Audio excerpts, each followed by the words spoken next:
धर्म, देखिए जैन धर्म में टोटल 24 तीर्थंकर हुए हैं। तो इन तीर्थंकर से संबंधित अक्सर सवाल पूछे जाते हैं, इनके प्रतीक चिन्ह क्या हैं। तो चलिए इन 24 तीर्थंकर के बारे में देखते हैं। जैन धर्म के पहले तीर्थंकर हैं ऋषभदेव, और जो इनका प्रतीक चिन्ह है वो है वृषभ। दूसरे तीर्थंकर अजितनाथ हैं और इनका प्रतीक चिन्ह हाथी है। तीसरे तीर्थंकर शंभुनाथ हैं और इनका जो प्रतीक चिन्ह है अश्व है। चौथे तीर्थंकर अभिनंदन है और इनका प्रतीक बंदर है। पांचवें सुमितनाथ हैं और इनका प्रतीक चिन्ह क्रौंच पक्षी है। छठवें तीर्थंकर पद्म प्रभु हैं और इनका जो प्रतीक चिन्ह है कमल है। सातवें तीर्थंकर सुपार्श्वनाथ हैं और इनका प्रतीक चिन्ह स्वास्तिक है। आठवें चंद्र प्रभु हैं, इनका प्रतीक चिन्ह अर्धचंद्र है। नौवें पुष्पदत्त या सुभिक्षनाथ जी हैं और इनका जो प्रतीक चिन्ह है मकर है। 10वें तीर्थंकर शीतलनाथ हैं और इनका प्रतीक चिन्ह श्रीवत्स है। 11वें तीर्थंकर श्रेयांसनाथ हैं और इनका प्रतीक चिन्ह खड़ग या गैंडा है।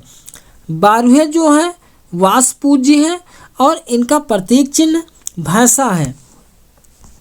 13वें तीर्थंकर विमलनाथ जी हैं और इनका प्रतीक चिन्ह वराह है। 14वें तीर्थंकर अनंतनाथ हैं और इनका प्रतीक चिन्ह बाज है। 15वें धर्मनाथ हैं, इनका प्रतीक वज्रदंड है। 16वें तीर्थंकर शांतिनाथ हैं और इनका प्रतीक चिन्ह हिरण है। 17वें तीर्थंकर कुंभनाथ हैं और इनका प्रतीक चिन्ह बकरा है। 18वें तीर्थंकर अर्हनाथ हैं और इनका प्रतीक चिन्ह मत्स्य है। 19वें मल्लिनाथ हैं, इनका प्रतीक चिन्ह कलश है। 20वें मुनि सुब्रत जी हैं, इनका प्रतीक चिन्ह कछुआ है। 21वें तीर्थंकर नमिनाथ हैं, इनका प्रतीक चिन्ह नील कमल है। 22वें तीर्थंकर अरिस्टनेम या नेमिनाथ और इनका प्रतीक चिन्ह शंख है। 23वें तीर्थंकर पार्श्वनाथ जी हैं, इनका प्रतीक चिन्ह सर्प है। और 24वें तीर्थंकर जो काफ़ी इम्पोर्टेंट है महावीर स्वामी जी, ये आखिरी और 24वें तीर्थंकर हैं, इनका प्रतीक चिन्ह सिंह है। तो महावीर स्वामी जी जो 24वें तीर्थंकर हैं, इनके बारे में हम विस्तार से देखेंगे, क्योंकि महावीर स्वामी के बारे में अक्सर यहाँ से एग्ज़ाम पूछे जाते हैं, क्वेश्चन पूछे जाते हैं। महावीर स्वामी का एक परिचय देख लेते हैं। इनका जो जन्म है 599 ईसा पूर्व में कुंडग्राम यानी जो वैशाली में पड़ता है, यहाँ पर इनका जन्म हुआ था। इनके पिता सिद्धार्थ थे, ये ज्ञात्रक कुल के प्रधान थे। इनकी माता त्रिशला या विदेह दत्ता थी, ये लिच्छवी के राजा चेतक की बहन थी। इनका बचपन के नाम वर्धमान था। इनकी पत्नी यशोदा थी, ये यशोदा जो थी कुंडीय गोत्र की कन्या थी।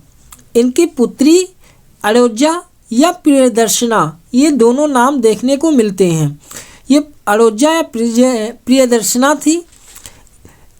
प्रियदर्शना का विवाह जमाल से हुआ था। तो जमाल ये महावीर स्वामी के दामाद भी थे और इनका जो प्रथम शिष्य बने थे, तो यही जमाल इनका प्रथम शिष्य भी था। महावीर स्वामी को ज्ञान की प्राप्ति जंभिक ग्राम के समीप ऋजपालिका नदी के तट पर और साल वृक्ष के नीचे इनको ज्ञान की प्राप्ति हुई थी। इन्होंने अपना पहला उपदेश राजगृह में जो बराकर नदी है उसी के तट पे पहला उपदेश इन्होंने दिया था। महावीर स्वामी ने जो अपने उपदेश दिए तो वो प्राकृत भाषा में यानी अर्धमागधी भाषा में इन्होंने अपने उपदेश दिए थे। देखिए जो प्राकृत भाषा होती थी तो ये समझने में लोगों को आसानी होती थी, सरल आसान भाषा थी, इसीलिए ये अपने जो उपदेश दिए तो प्राकृत भाषा में उपदेश दिए। महावीर स्वामी की मृत्यु 527 ईसा पूर्व में हुई। कहाँ पर? पावा में, ये मल्ल गणराज के षष्ठीपाल के राजप्रसाद में, यानी महावीर स्वामी की मृत्यु कहाँ हुई? तो पावा में। धर्म के त्रिरत्न, देखिए जैन धर्म के त्रिरत्न 3 हैं: सम्यक दर्शन, सही आस्था, सच्ची श्रद्धा, सम्यक ज्ञान, सही ज्ञान, सम्यक आचरण, सही तरीके से आचरण, सही चरित्र।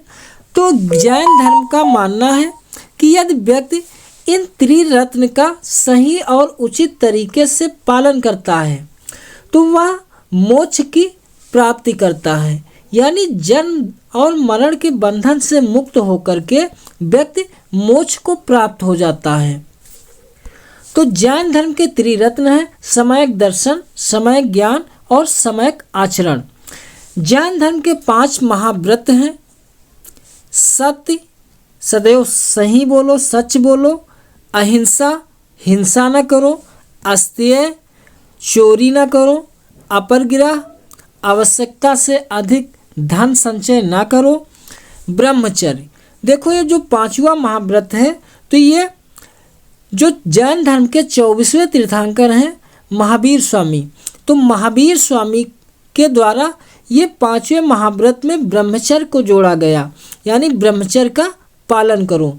तो जैन धर्म के त्रिरत्न हैं और 5 महाव्रत हैं: सत्य, अहिंसा, अस्तेय, अपरग्रह, ब्रह्मचर्य। ब्रह्मचर्य महावीर स्वामी के द्वारा जोड़ा गया। आगे चल करके जैन धर्म 2 संप्रदाय में डिवाइड हो गया। एक संप्रदाय श्वेतांबर संप्रदाय, दूसरा संप्रदाय दिगंबर संप्रदाय। जो श्वेतांबर संप्रदाय था यह स्थूल भद्र की अध्यक्षता में ये अलग हुए थे, और दिगंबर संप्रदाय इसकी अध्यक्षता भद्रभाव कर रहे थे। देखिए श्वेतांबर संप्रदाय को मानने वाले ये श्वेत कपड़ा पहनते थे, यानी सफ़ेद वस्त्र धारण करते थे, और स्थूल भद्र के जो शिष्य थे ये पुजेरा, डुडिया, पुजेरा को डेरावासी और डुडिया ये स्थानकवासी कहलाते थे। क्वेश्चन पूछता है कि डेरावासी, स्थानकवासी ये किस संप्रदाय से रिलेटेड है? तो जैन धर्म के श्वेतांबर संप्रदाय से। दिगंबर संप्रदाय जो था इसकी अध्यक्षता बल जो भद्रभाव थे इनके द्वारा की गई, और ये दिगंबर संप्रदाय को मानने वाले कोई भी वस्त्र धारण नहीं करते थे, यानी ये नग्न रहते थे, नागा बाबा। तो भद्रभाव को इसको मानने वाले 20 पंथी, 13 पंथी, तारण पंथी, गुयान पंथी और तोता पंथी थे। तो इसमें पूछता है, कोई ऑप्शन दे देगा कि इनमें से दिगंबर संप्रदाय की शाखा नहीं है। 20 पंथी, 13 पंथी, तारा पंथी और एक अलग दे देगा डुडिया, तो इनमें से दिगंबर संप्रदाय की शाखा नहीं है तो डुडिया नहीं है। ऐसे ही क्वेश्चन बनेगा। धर्म को मानने वाले किन में विश्वास करते थे? देखो जैन धर्म को मानने वाले ये ईश्वर में विश्वास नहीं करते थे, यानी जैन धर्म में ईश्वर को मान्यता नहीं है, लेकिन आत्मा में ये विश्वास करते थे। पुनर्जन्म और कर्म में भी ये विश्वास करते थे, लेकिन वहीं पर ये वेदों की औपरुषता ये स्वीकार नहीं करते हैं। संगीतियाँ, देखो जैन धर्म में 2 संगीतियों का आयोजन किया गया। पहली जैन संगीति 300 ईसा पूर्व में स्थूल भाद्र की अध्यक्षता में पाटलिपुत्र में आयोजित की गई। दूसरी जैन संगीति 512 ईस्वी में देवार्धिगढ़ या क्षमा श्रवण की अध्यक्षता में वल्लभी